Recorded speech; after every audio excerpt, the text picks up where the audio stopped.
So good morning once again, dear students. I hope you are doing well and you are revising the concepts of national income. So let's take up this unit on national income and related aggregates from macroeconomics, session 3. Now, in the first two sessions, we have learned what is circular flow of income, the significance and principles of the circular flow of income, real flow and money flow, and then we also learned, what is the importance of circular flow of income. And further, in the previous session, we also learned the basic concepts, the difference between stock and flow, the difference between depreciation and capital loss, capital and investment. Then we also saw what is the difference between consumer goods and capital goods. So now adding further, in this session we will learn a very important concept, because the difference between intermediate goods and final goods is actually used, which one do we take in estimation of national income.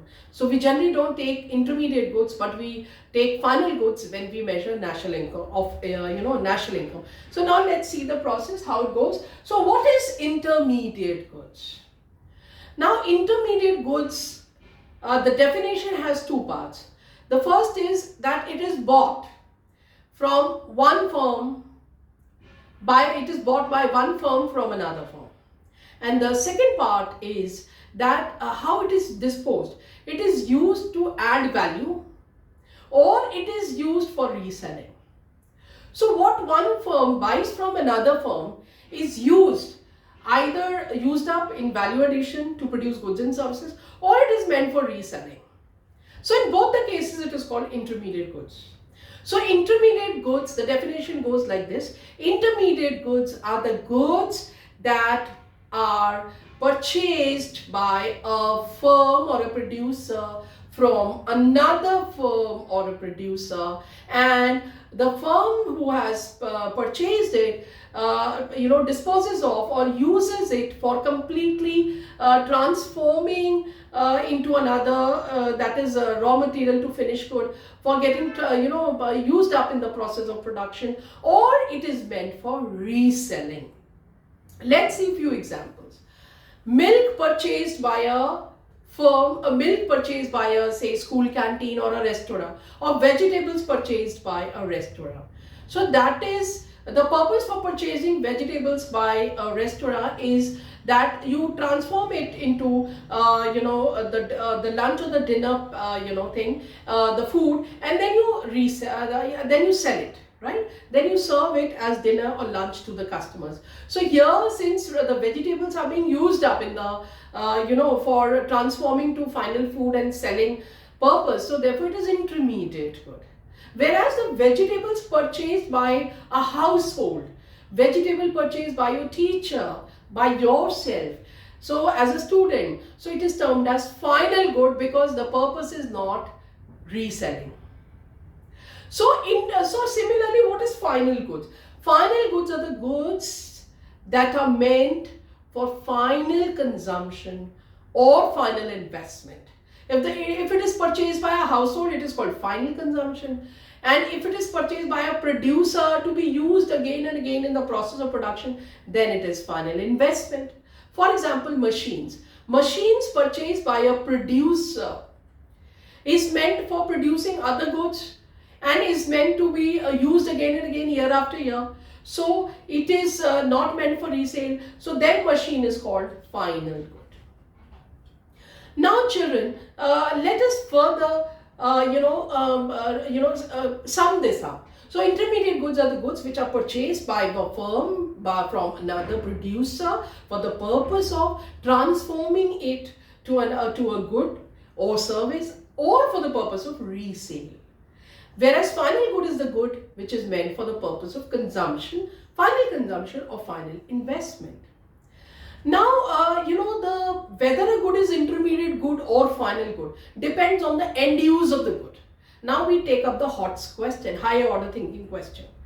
So if any good can become intermediate or become final, depends on the end use of the good. For example, if the good is purchased by a restaurant for resale, or for the purpose of adding value, then it is intermediate good. But the same good, if it is purchased by a household, it becomes final good. For example, milk purchased by a school canteen is intermediate good because they will convert it to coffee and resell and sell it. So that is intermediate good. But if I purchase a milk for my own consumption, to prepare my own tea, to prepare my own coffee, then it becomes final good. Right. Now this is one aspect of Hodge's question, that the end use of the good is important. But now what is a very important thing, a very important technique in identifying intermediate and final good? All fixed assets, all durable goods are final goods unless it is for the purpose of resale by the producer. So all durable goods purchased by a producer, all durable goods, all capital goods, all fixed assets which are purchased by a producer are called final goods unless it is for resale. For example, mobile sets purchased by a mobile dealer. So mobile dealer will resell the mobile sets. So in that case, it is intermediate good, right? But mobile set purchased by a household for own consumption is called final good. Now, let's take an example. For example, a school bus. A school has purchased a bus. Now, is it a final good or intermediate good? It is a final good. Why? Because the school bus will be used year after year after year after year to bring children from house to school and to take children in the afternoon from school back to the home. So school bus is not purpose for the resale. And similar, it's a durable good which is meant for year after year use. So school bus purchased by a school is a final good. And the car purchased by a household is a final good because it is not meant for resale, it is meant for consumption. But mobiles purchased by a mobile dealer is intermediate good because it is meant for resale. So very clear technique is, when a durable good is meant for resale, then it is intermediate good. But when a good is purchased, a capital good is purchased for the purpose of production or year and year after year, then it becomes final good because it is not meant for resale. So this is very important, and it's a small technique that the durable capital goods not meant for resale and purchased by a producer is called final good. So very important concept. Now why do we study this? Because final goods are included in national income and intermediate goods are not included in national income, because if it is included, then there is a problem of double counting. Right? Now in the question, sometimes in the competitive exams and in your academic exams, what question can come is that you have to identify which of these, I've taken 9-10 examples, which of these are intermediate goods and which of these are final goods. So you have to identify.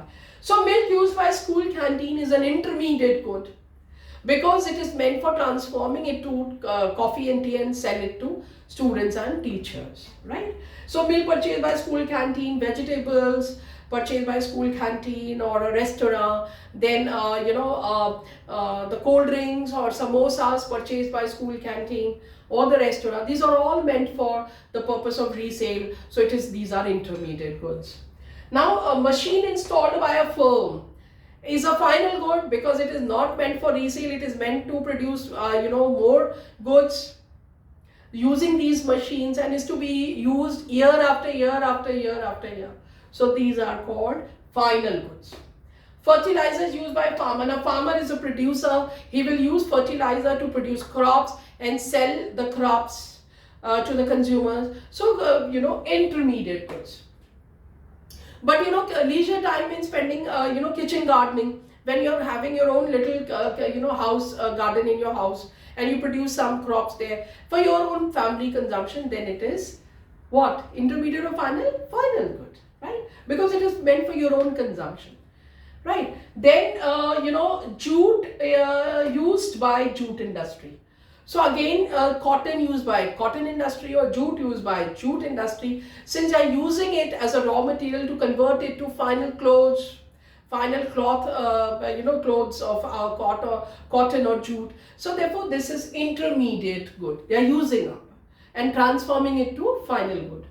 Then printer purchased by a publisher. Again, publisher is a producer, and printer that will be purchased will be used up year after year after year, for publishing. So therefore the printer is a final good, because it is not meant for resale but to produce add-on value to the goods and services. Mobiles purchased by dealer is meant for resale, so intermediate good. Electricity used by firm is intermediate good because it is used up in the process of production. Chalk industry gets finished. Now this marker, the chalk, when you use up, it gets finished after 1 or 2 days. Then therefore it is intermediate, because it is getting used up in education services.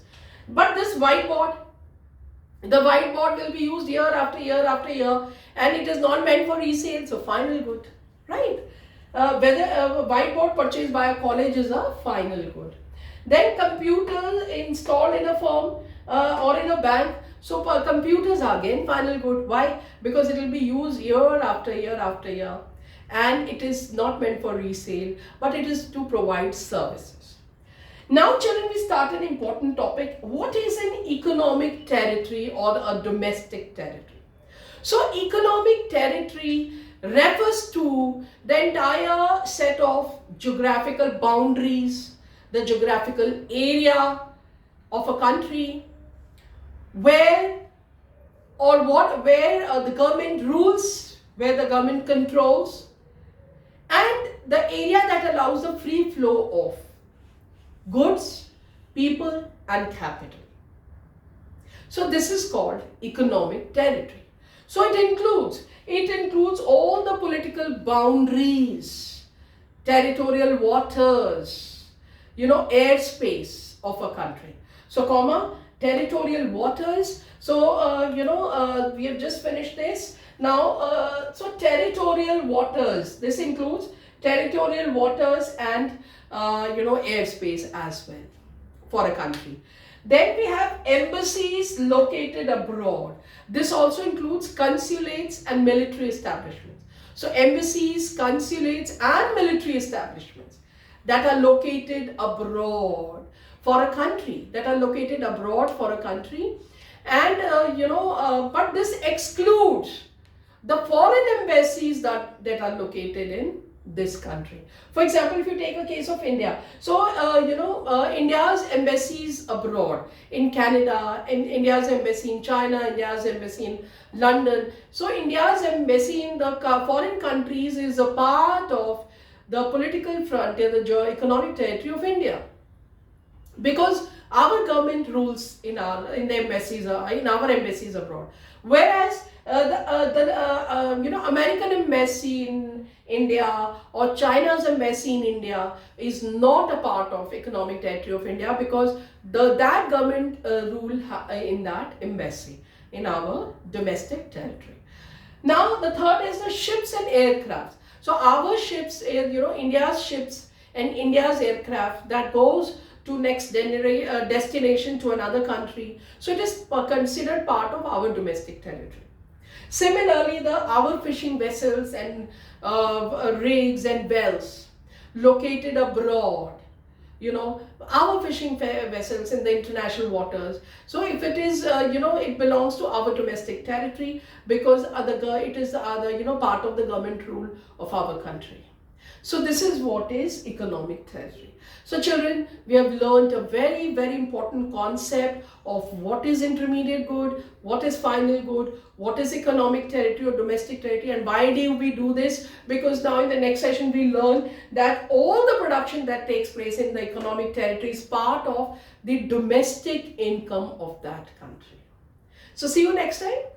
And what will we learn in the next class? We will learn related aggregates of national income. Thank you.